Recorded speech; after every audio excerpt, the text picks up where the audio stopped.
Assalamu alaikum. Welcome back to Sufi Essence with Hammad Syed. Part 7.19.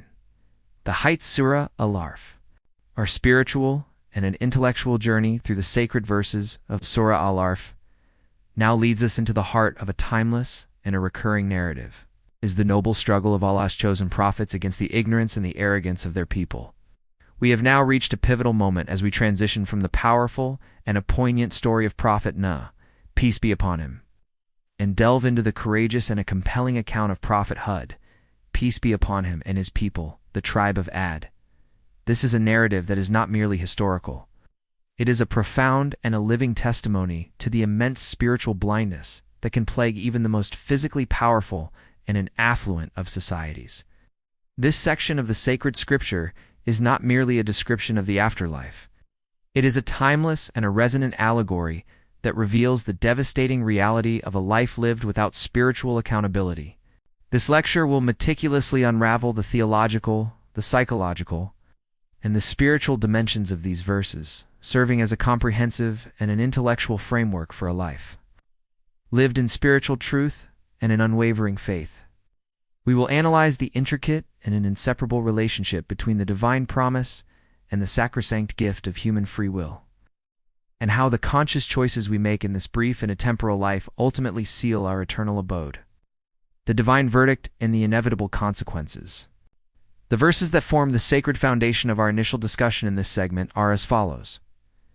Kanzul Iman, Quran, the Heights.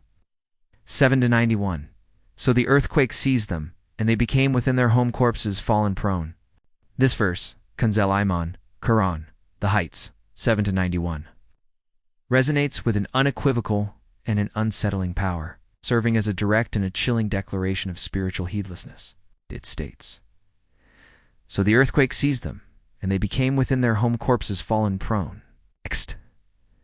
This utterance is a magnificent and a foundational principle of divine justice, revealing that the very existence of a straight path necessitates the presence of an opposing force, a test designed to separate the truly sincere from the spiritually heedless.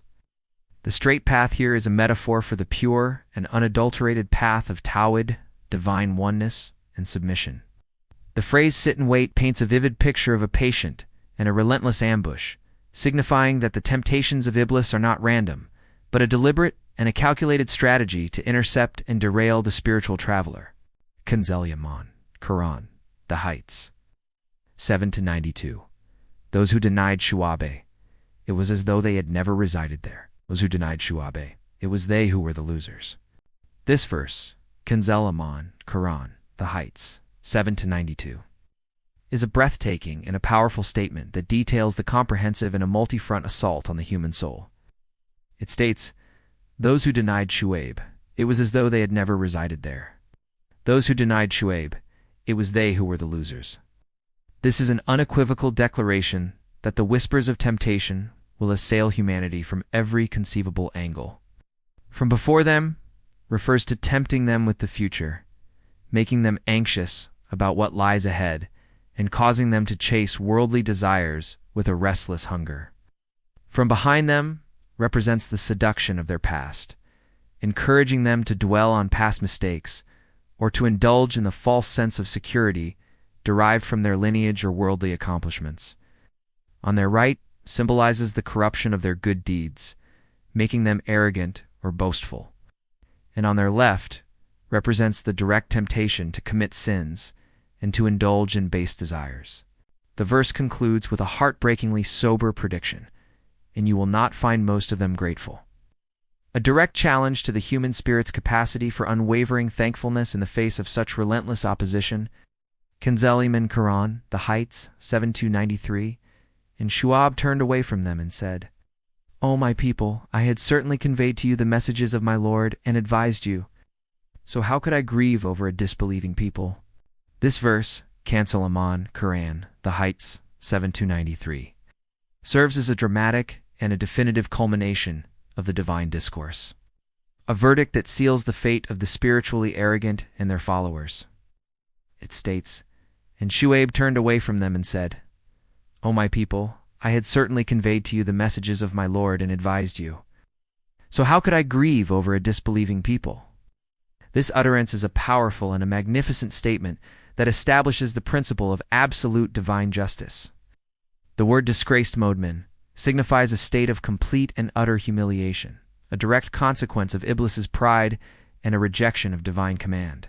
The verse then reveals the terrifying reality for those who choose to follow him, a truth that serves as a chilling warning for all of humanity.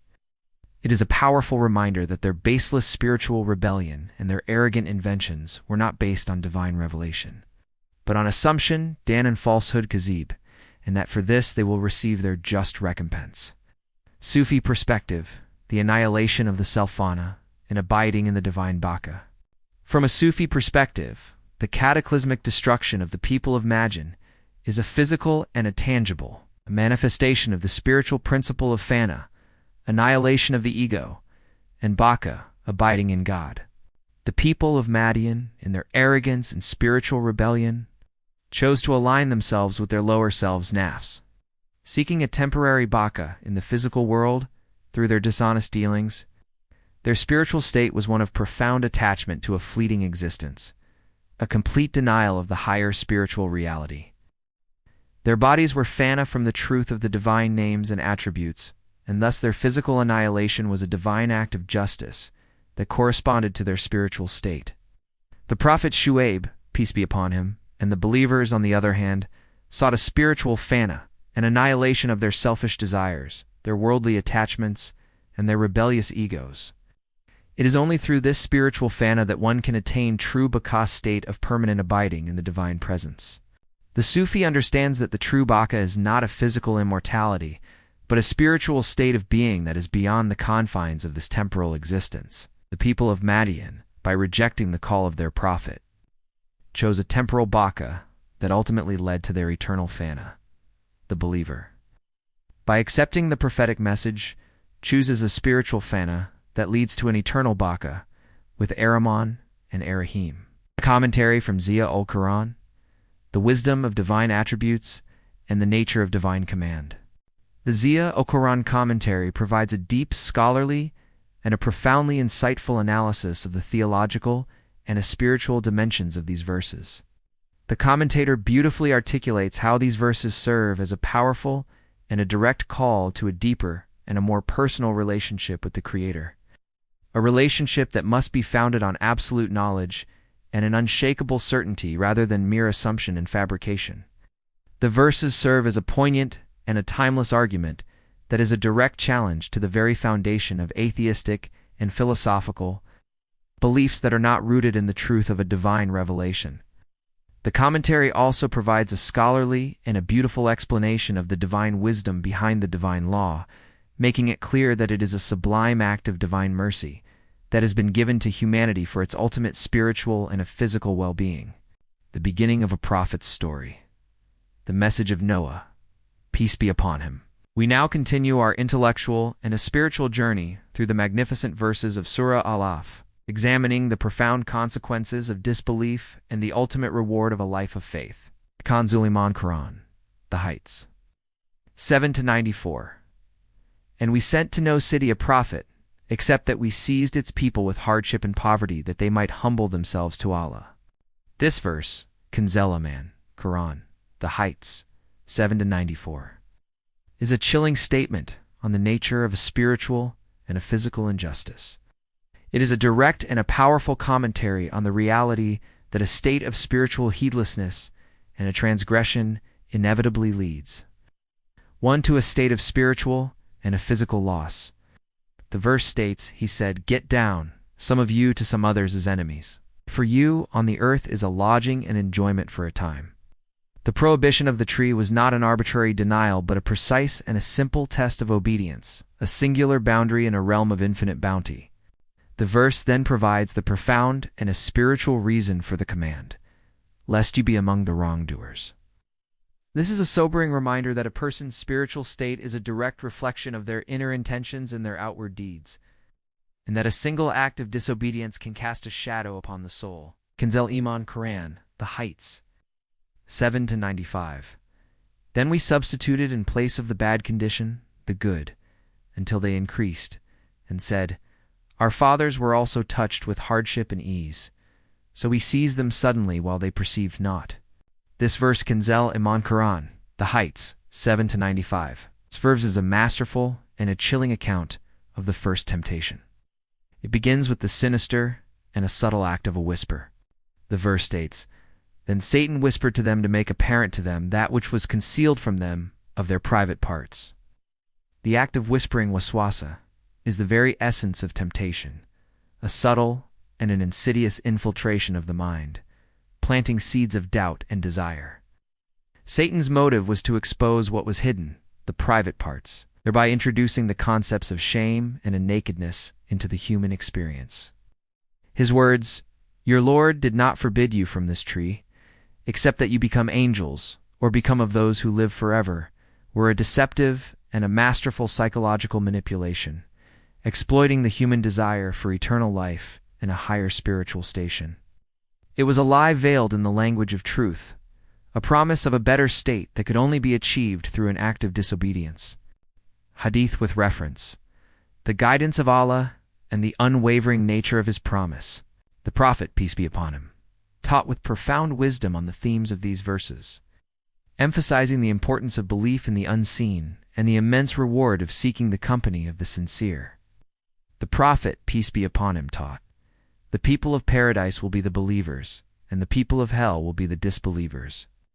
This hadith is found in Sahih al-Bukhari, hadith number 7476. This profound hadith directly relates to the verses on divine judgment. It provides a direct and a definitive answer to the question of a person's ultimate abode, confirming the divine truth that a person's spiritual state in this life determines their spiritual state in the hereafter. The Prophet, peace be upon him, also taught, "Every person will be held accountable for their deeds on the day of judgment." This hadith is found in Sahih al-Bukhari, hadith number 6535. This hadith, while not directly related to the verses, is a powerful and a timeless lesson that the best form of worship is not just in ritual, but in our character. It is a reminder that our actions are a manifestation of our inner state, and that the best form of spiritual worship is to embody the divine names and attributes in our character. The hadith also gives a subtle promise that this vision is reserved for the hereafter, a magnificent reward for the righteous. The theological implications, the inevitability of judgment, and the rejection of free will. The verses in this section are a direct and a powerful refutation of the philosophical position that denies the existence of a day of judgment. They serve as an unequivocal statement that this life is not an end in itself, but a brief and a fleeting test for a greater and a more profound reality. The verses also serve as a subtle refutation of the philosophical position that a person's actions are not a result of their free will. The verses state that a person's spiritual blindness is not a result of a divine injustice, but a profound act of a spiritual self-destruction. The verses also serve as a beautiful reminder that a person's sincere efforts, no matter how insignificant they may seem, are known to Allah, and it is their sincere efforts that will be the ultimate source of their spiritual success. Our comprehensive analysis of the verses of Surah Al-A'raf reveals a profound and interconnected argument for the absolute oneness of Allah. The surah masterfully transitions from the ultimate futility of denying the hour to the ultimate absurdity of polytheism. It teaches us that this life is a brief and a fleeting test, and that true existence and a success lie in the hereafter. The verses beautifully illustrate the nature of spiritual blindness, which is a consequence of a willful denial, and they offer a profound lesson on the interconnectedness of all living things. The powerful and direct challenges to the polytheists in these verses serve as a timeless lesson for all who seek to remove the veil of heedlessness from their hearts and to return to the singular and everlasting light of Tawhid. May Allah, Ar-Rahman, and Ar-Rahim fill your heart with the light of His truth and grant you the spiritual insight to recognize His signs in every aspect of creation. May He free your soul from the shackles of doubt and the chains of worldly attachment, so that you may stand before Him on the day of judgment with a pure and a tranquil heart. May He make your efforts a source of profound reward, and your channel a beacon of guidance for all who seek spiritual clarity. May He grant you the profound and an unwavering steadfastness on the path of truth. And may your work be a testament to His magnificent names, Ar-Rahman and Ar-Rahim.